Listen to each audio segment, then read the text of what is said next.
Hello, thank you for joining us today. I'm Laura Kunkel, America in Bloom Executive Director.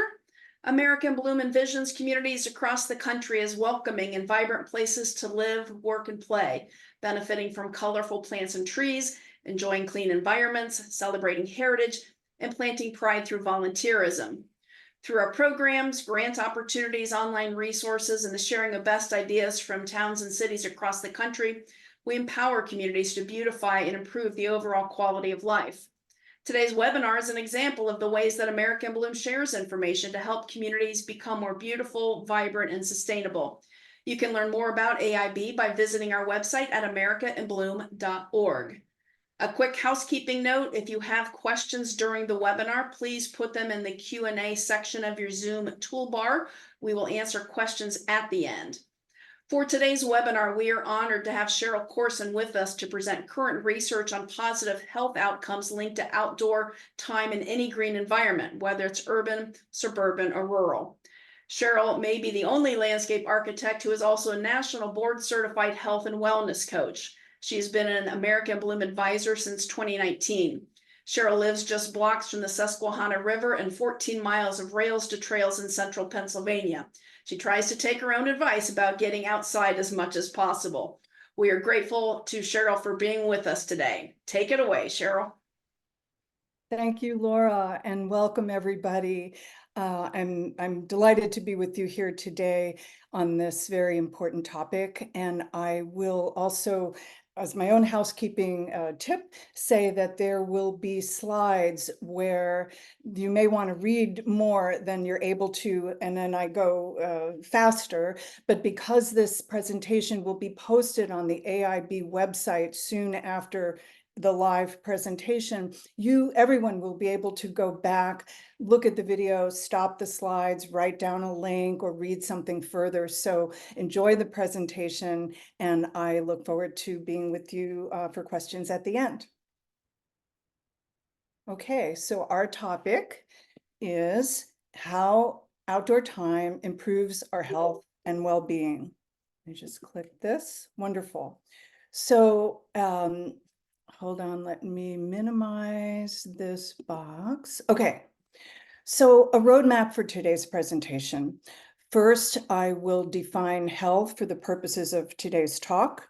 I will present some research on the health benefits of being outside. Then we'll look at what gets in the way of people of all ages getting outdoors more, some selected solutions, and some selected resources. Okay. So, first of all, let's take a broad definition of health for the purposes of today, which will be physical and mental health, social well-being, academic and job performance, and overall happiness. And what the image on the right is showing you is a self-assessment tool used by most health and wellness coaches with their clients. It's called a wellness wheel. And this particular one is divided up into 6 portions of areas of life that we can self-assess how well we're doing in these different areas. And what's interesting about this particular wellness wheel is that all of the pieces of the pie are able to be done outdoors. You can use this one. You can make your own wellness wheel with parts of life that are of value to you.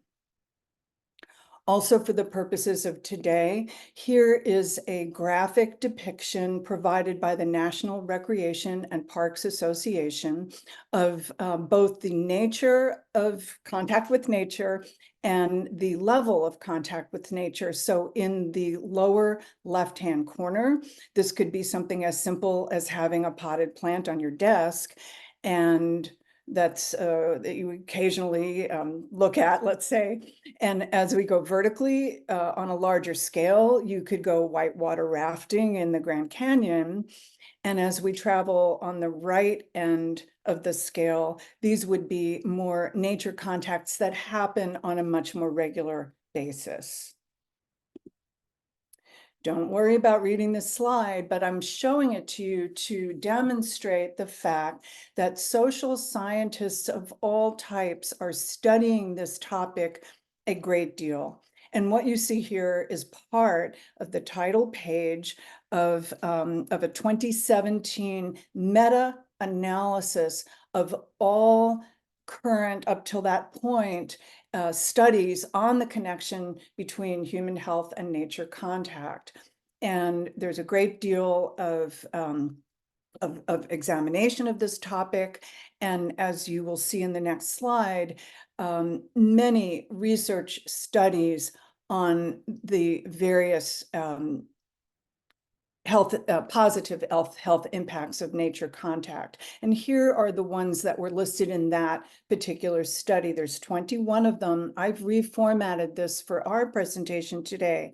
If you go online and download the free report article, which I'll show you how to do that at the end, what you'll notice is that table 1 will link to a research study for each one of these 21 positive health impacts.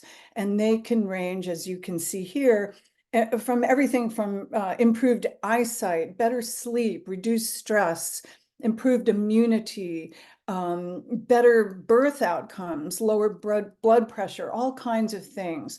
And that was 2017. And here we are in 2024. There's a lot more research since then.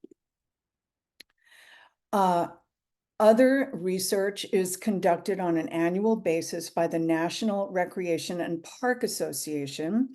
And they will say in their most recent published study that as little as 20 minutes a day outside is enough to help reduce stress.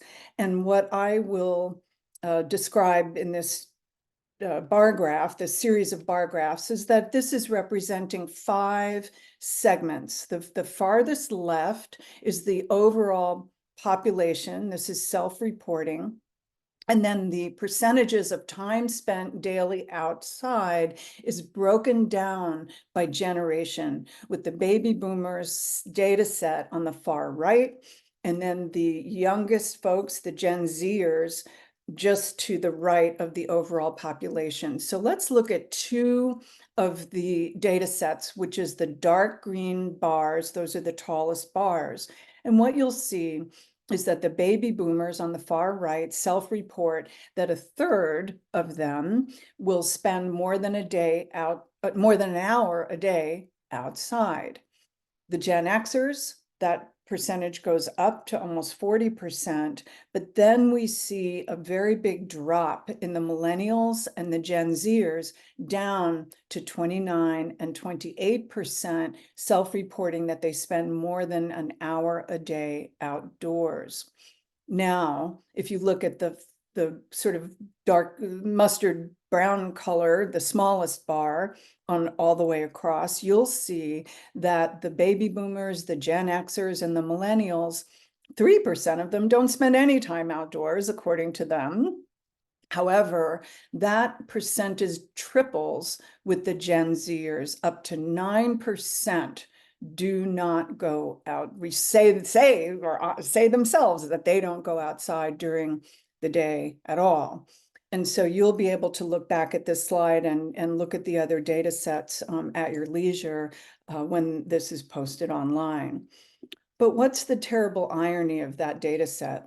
Well, the Association for the Prevention of Torture, which you can look at online, reports the United Nations Standard Minimum Rules for the Treatment of Prisoners, also known as the Nelson Mandela Rules.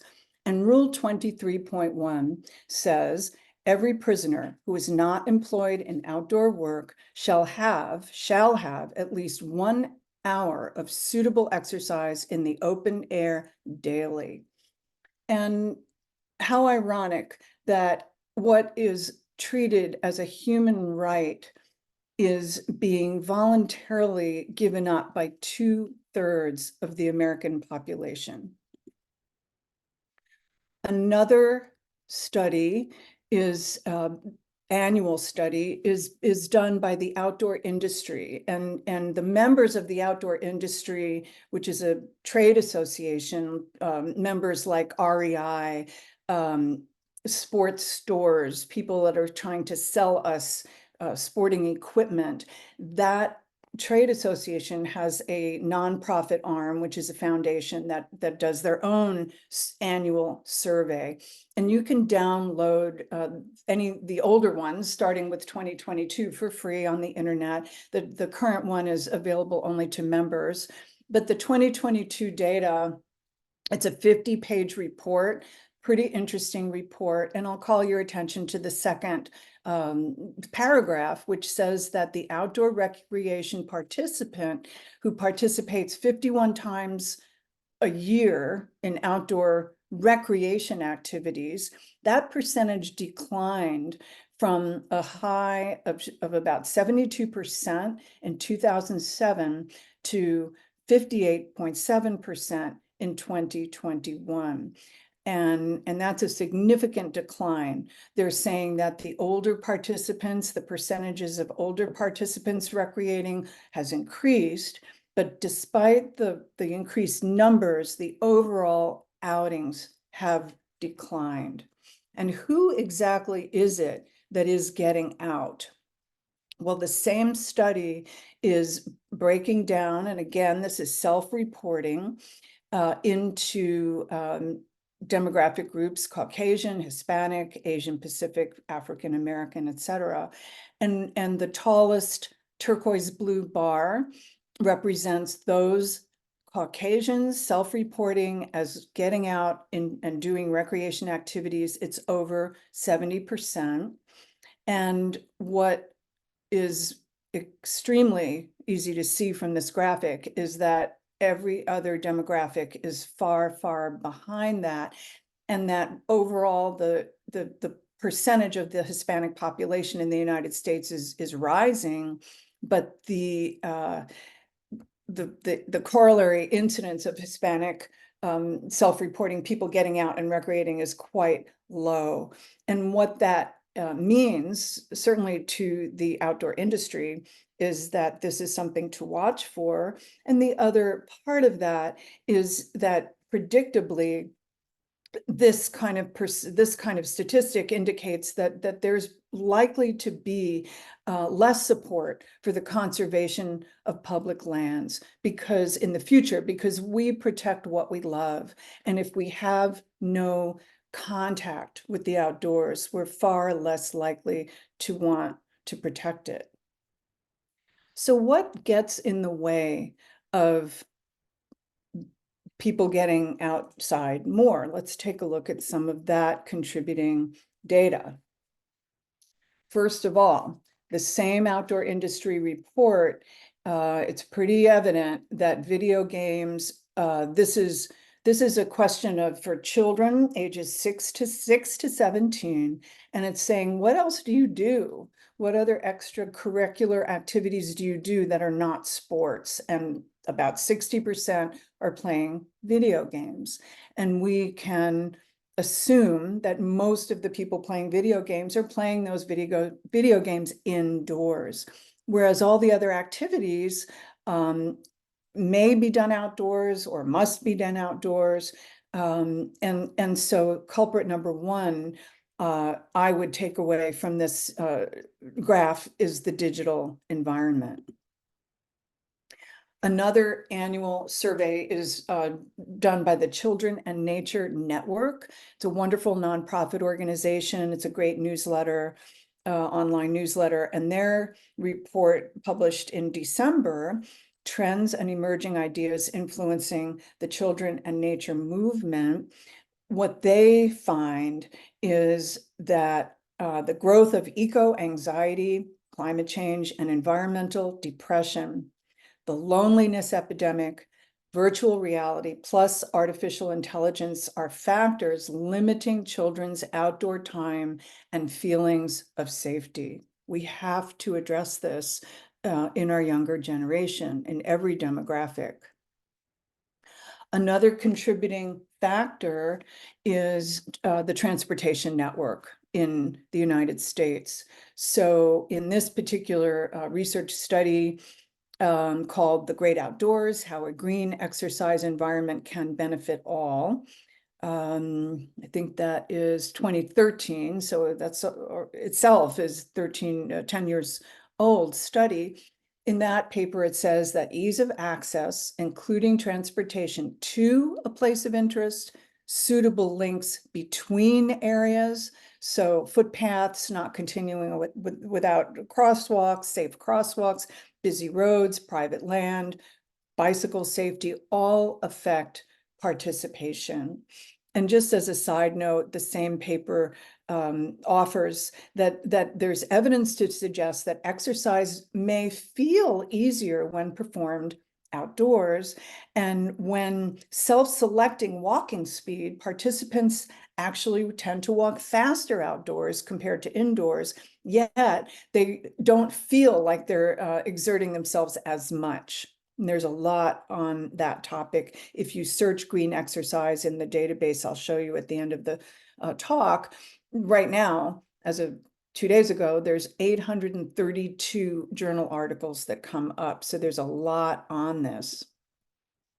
What else gets in the way?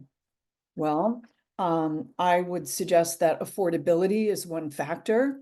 If some of our most beautiful and highly curated and educational environments, public arboretum, botanical gardens, have high admission fees, and it costs a family of 4 close to $100 to pay a visit, that would limit participation. Accessibility is another factor. So what you see here is a very beautiful photograph of a very beautiful park in my old neighborhood, Capitol Hill in Washington, D.C. It's called Canal Park. The Olin Partnership in Philadelphia was the landscape architecture firm who designed it.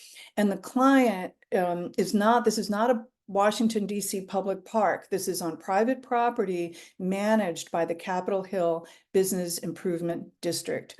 And in this park, if a child under, I think, the age of 16 shows up without a parent or a caregiver, a uniformed security guard will tell them to leave.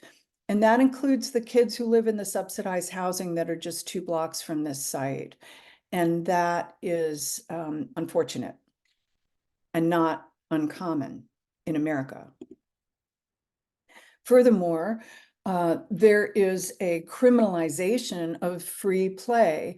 It has become the case in America where a child walking home from school or the library by themselves or riding a bicycle outdoor by themselves is setting up red flags, and Child Protective Services is paying a visit to the parents, and in some cases, very negative outcomes result. So much so that as of late June of last year, a report indicates that 7 United States have passed laws to decriminalize free play for children outside.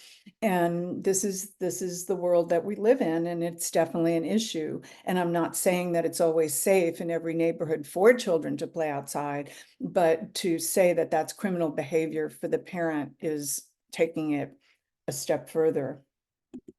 Finally, availability. So how many public parks are there in your area of the United States? So if you go to the Trust for Public Land website, tpl.org, you can search your area or any area of the United States in all kinds of ways to locate the types of public park facilities that are available. And in some places there are more than others. And so availability is also potentially a factor in why people aren't outside quite so much.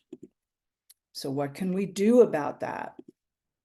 Well, everybody that's ever been involved with America in Bloom knows that volunteerism in the outdoors is just an amazing panacea for social connection, physical exercise, appreciation of the growing green world and all forms of nature. So volunteerism is, I would say, after all the American Bloom communities I have visited, really would be number one in my assessment of what can we do about this. Public parks. In America, we are blessed with a robust public park system at every level of government. And this image to the left is just showing one of them. It's North County Park, north of Pittsburgh. And this sign is honoring the founder of this park system in Allegheny County, Pennsylvania. And beyond the graphic of the sign, you'll see a parking lot on the left, you'll see bike parking on the right. In the distance to the right, there is a bike repair station where you can pump up your tires, all of that leading to a trail that you can see going off to the right, a pedestrian-only trail that goes around a very beautiful lake. And the image to the right, I did not make this up, are people using this trail, accessing from the parking lot, going onto the trail. And you see an older gentleman jogging, you see someone in a wheelchair with their able-bodied companion, you see two moms pushing strollers. So many users enjoying the park on this beautiful March day. In the same parking lot is a sign that indicates this is not just exercise, this is therapy. So this is ecotherapy. And while I take issue with the graphics of this particular sign, could be better, what it says is that the Allegheny Health Network is sponsoring this signage, and that if you scan this QR code, they'll offer you other spots to engage your senses and recharge. One thing that is very common in a lot of municipalities nowadays are bike share programs. Usually they are rental arrangements, but the America in Bloom community, Florida community in Punta Gorda takes it one step further. And due to the philanthropy of a private citizen, there is a free bike share program in Punta Gorda. It is easy to use. There are drop-off and pick-up places around the community, and the program and the availability and the locations are very readily available on the community's very excellent website.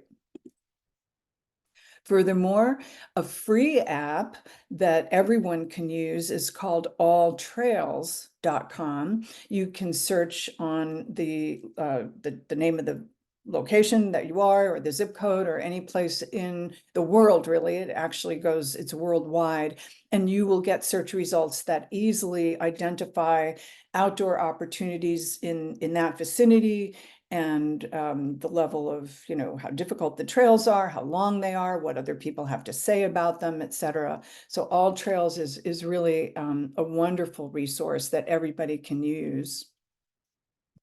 America in Bloom communities are no stranger to school garden programs.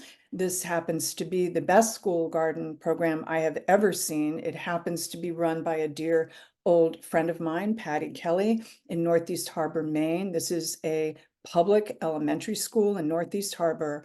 And this gigantic garden and greenhouse is busy with every grade level, every day of the week of the school year and the summer. And the children are learning not just how to garden, but the teachers in the school are working with Patty to bring all the learning that can happen indoors to the outdoors. Math, science, geology, every possible thing. It's a beautiful program. If you're interested in being uplifted on Facebook, go to Growing Gardens, Growing Minds, and follow it, and you will get updates of this beautiful garden program.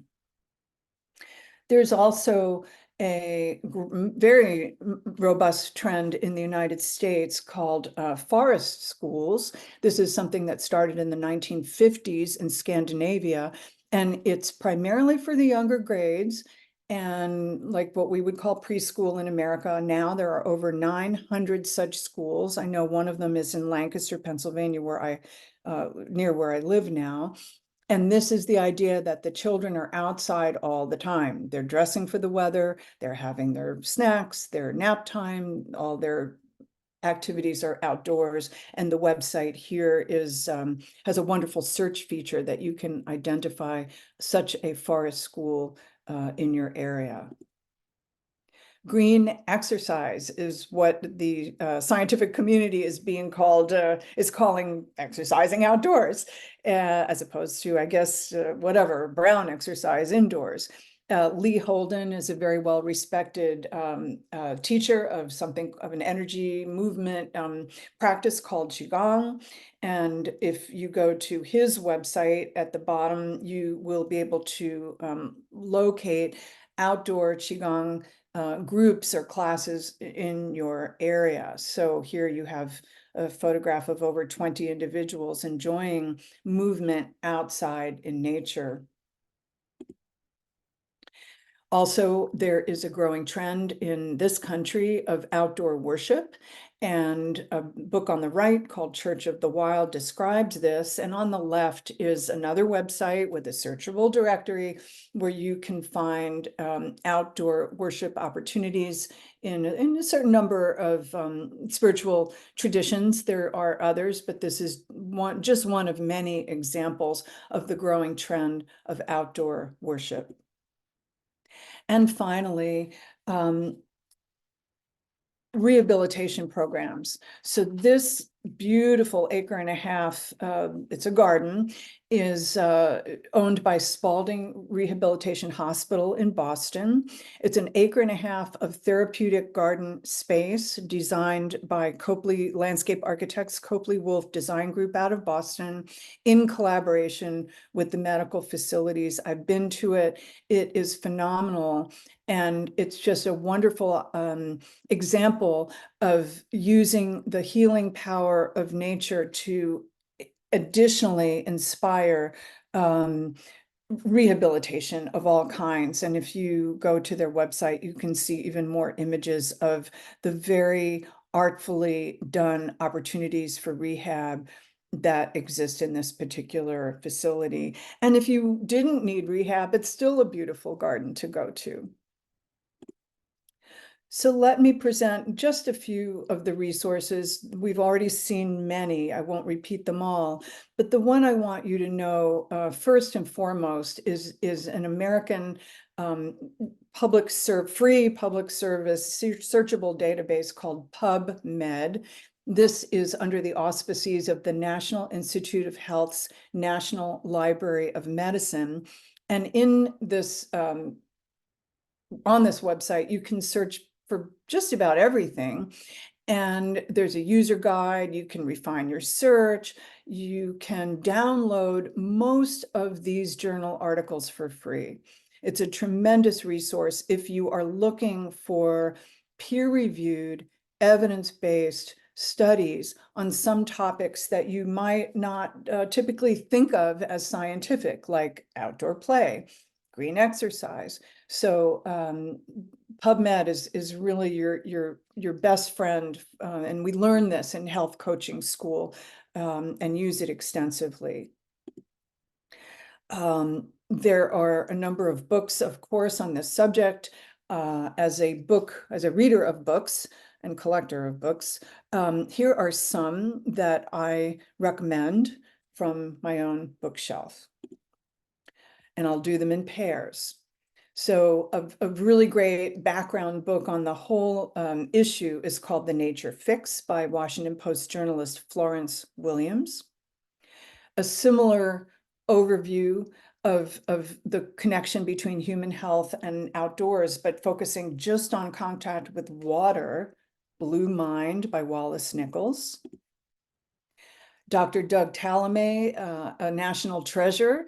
He is a native plant advocate. He's an entomologist in Delaware. And his thesis is that if every homeowner in the United States reformatted their personal yard with native plants as habitat, that could constitute a new national park across the country and offer people much greater contact with nature on a regular basis everywhere we go. Similarly, another academic, Veronica Davis, has just published a book called Inclusive Transportation, a manifesto for repairing divided communities, looking at transportation systems through a race-based lens at the various inequities and how that can be addressed. Forest bathing, forest walking. So how do we more fully enjoy our time with nature? By Peter Wohlleben, German, translated into the English. What kinds of activities can we do when we're walking outside? What kinds of things can we notice? This is a wonderful, newly published book on the topic. And as we just saw earlier, Church of the Wild by Victoria Lawrence. And finally, a pair of books geared towards the younger generation. On the left, my colleague Sharon Dank's wonderful book, Asphalt to Ecosystems, Design Ideas for Schoolyard Transformation. We actually know that one reason that school grounds in America got paved over as they did was the movement toward school integration and busing, effective in the 1960s, where a lot of beautiful natural school environments had to be so-called paved over for school buses. And this is being kind of rethought these days. And finally, my colleague and friend Nancy Stranitzky's wonderful book, Nature Play at Home. So taking these same ideas into the public, from the public space into the private space for children to safely and boldly play outdoors in nature. So that's the overview, that's the presentation. Thank you so much for your attention for this past half hour. And I am now happy to get back on video and answer any questions that might come up if I am able. Well, Cheryl, you must have done such a great job. You've answered everybody's questions because there are no questions. Okay. Well done. We do want to thank Cheryl for that outstanding webinar, and we really appreciate you being with us today. As was mentioned earlier, we are recording this webinar, so it will be posted on the America in Bloom website probably early evening today. Our next webinar is Tuesday, March 14th at 12 noon Eastern Time. It's called Garden to the Max, how to max out your beautification projects for community pride and biodiversity. It is being presented by Teresa Woodard, an incredible author and a longtime AIB advisor. You can learn more about AIB webinars and other programs by visiting the website at americainbloom.org. Thank you to everyone for joining us, and thanks again to Cheryl for the great presentation. Have a great day, everyone.